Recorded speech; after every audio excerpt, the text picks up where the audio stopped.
హరే కృష్ణ. ప్రజలందరికీ ప్రణామం. సరే, ఈ వీడియో ఎంతవరకు వెళ్తుందో పంపించండి.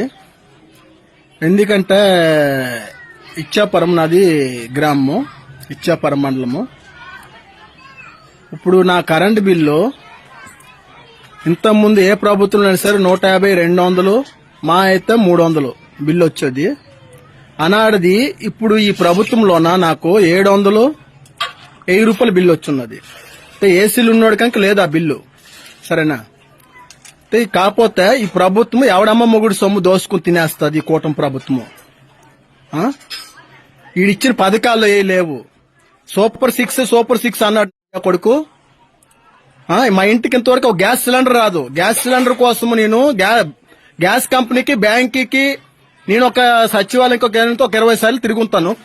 పని వదులుకొని మేము ఈ గ్యాస్ సిలిండర్ కోసము ఈ బ్యాంకులకి, గ్యాస్ కంపెనీకి తిరుక్కోవాలా?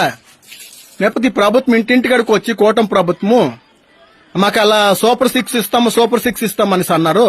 ఇప్పుడు ఏమొచ్చి కరెంట్ బిల్ రోజుకి 100 సార్లు 50 సార్లు కరెంట్ బిల్ తీస్తున్నాడు. కరెంట్ బిల్ ఏం కోసం కరెంట్ తీస్తున్నాడు? జటక కోసమా? లేకపోతే ఈ ప్రజల మీద వేసి నాయకులు దోసుకుని కోసమా? ఇది మాత్రము నాకు ఈ వీడియో ఎంతవరకు వెళ్తే అంతవరకు పంపించండి. దీనికోసం ప్రభుత్వము, ఏ ప్రభుత్వం అయినా సరే దీనికి యాక్షన్ తీసుకోవాలి. ఏసీలు ఉన్న వాళ్ళకి బిల్ రాదు. మాకు ఏటీ లేని వాళ్ళకి ఒక 2 ఫ్యాన్లు, ఒక 2 బల్బులు కాల్సిన వాళ్ళకి ఈ కరెంట్ బిల్ వస్తుందంట. దేనికోసం? ఇది ఎవడమ్మ కూడా సొమ్ము దెంగేస్తారు ఈ నా కొడుకులు.